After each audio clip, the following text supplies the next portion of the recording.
All right, we're back. Now let's piece together block number 8 of our Joyful Gatherings Quilt-Along. All right, so this one, I've kind of done a little work ahead because we're kind of, using this video in with another video. So we don't want to waste a lot of time on this one. So I've already done some of the units, but I've left one to stitch for you guys. So block 8 consists of a 4-patch, and then this, I don't know the technical name for this. Is it a triple? It's not a quarter square triangle, but it's a half of a quarter square and half of a half rectangle or half square triangle. I can't talk right now. Too long of a day. So we're going to make this unit and then the 4-patch units. So let's finish up this last unit here. So I have both of my triangles here. I always lay things out how they should be put together. So I'm going to double check. So these two are going to go together here. Yep, I forgot to move that back out of the way. Thanks, Kaylee. All right, so I'm going to line those up and I'm going to run them to the machine. It's going to be quick with only sewing one. Usually we keep running all of them through. I'm going to press that to the dark. Give it a quick little press.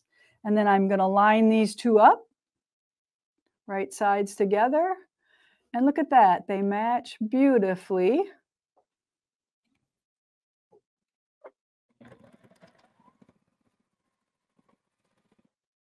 So in case you haven't noticed, I do not make things bigger and then trim them down. I believe we can make things the correct size. Now, you can either press this toward that half square triangle there, or you could press that open.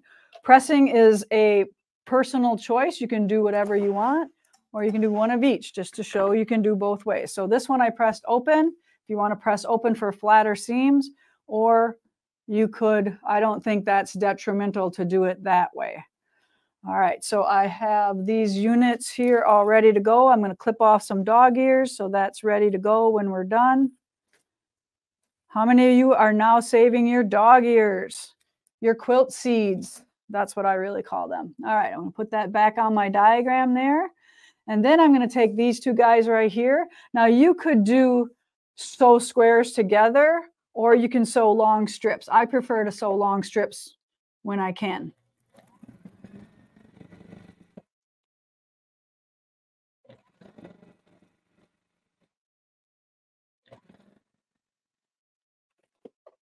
Again here, you could always press this to the dark, or you could press this open, whatever you choose. We're going to go open on this one. I'm getting pretty good at ironing left-handed. What do you think? All right, so now I'm going to lay this on my mat, grab one of my rulers and my rotary cutters right here, and my directions say to cut them apart at 1 1.25 inches. So I like to stand when I cut. So I'm just going to trim off one side to begin with. So I have a nice straight starting edge. And then 1 1/4, 1 1/4, 1 1/4, and 1 1/4 is 5. So I'm going to start off on 5 if I ever get that little thread off of there. All right, so I'm going to take my ruler. I'm going to try to go right in the middle, like Kaylee says, in the middle. And I'm going to put 5 right on that edge. And I'm going to line that up. And then I'm going to cut. And then I'm going to move it over to 375. Then I'm 2.5.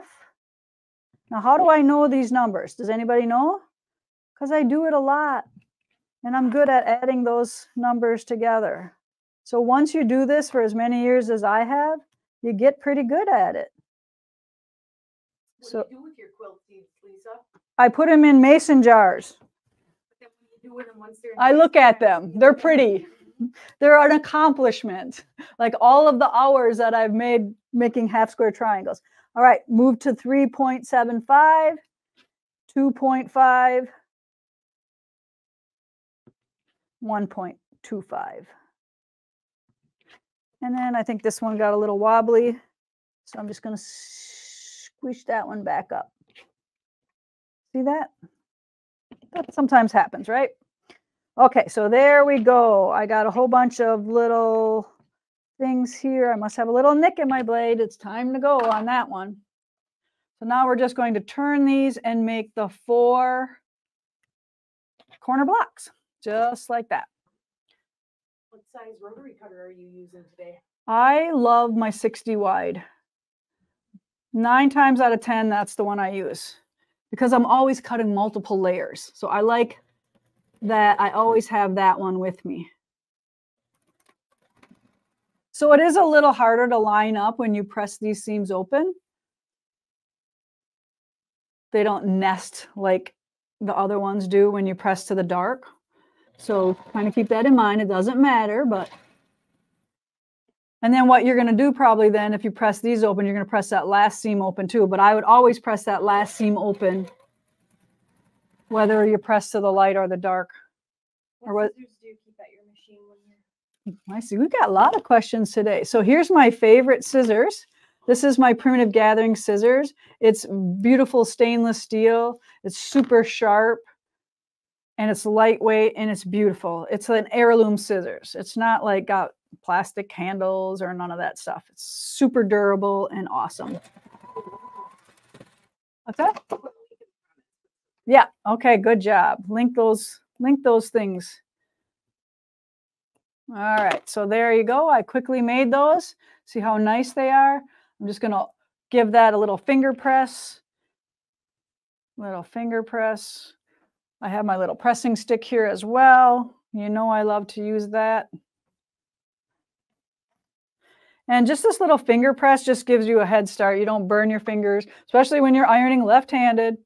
And sometimes you don't need the bar. Okay, we'll also put a link for the steam station. Yeah, people are asking about that too. Flip, flip, flip, flip.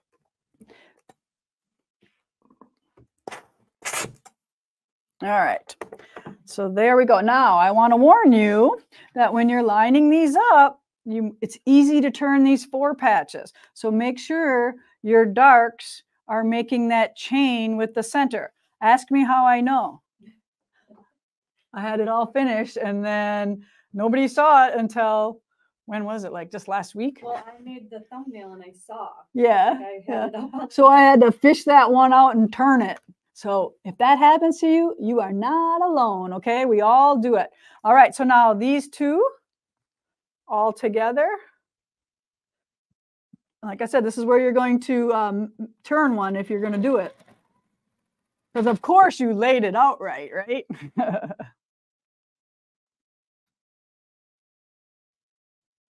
I love it when you post your blocks. Keep doing that. I love seeing all the stitch along shots this week with all of the things you're doing.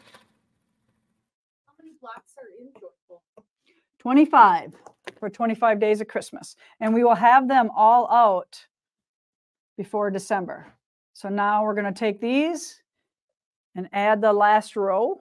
We'll add the last one to each row.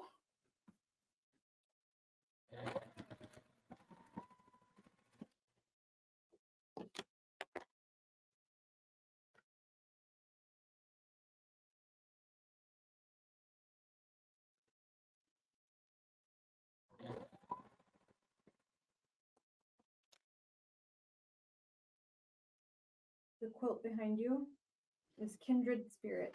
Okay. They're wondering about it. Yeah. So the quilt behind me is from Red and White Gatherings. It's called Kindred Spirits. And we probably have kits for it yet, if it's still around. All right, so now we have a decision to make. So here's my blocks. All right, so now I like to press this to the center because that's easy. So then that means these have to go toward the 9 patches. Or you could go the opposite way, it doesn't really matter, but 2 of them are going one way and then the center is going in. So these are going out. So I'll just lay that on my board here.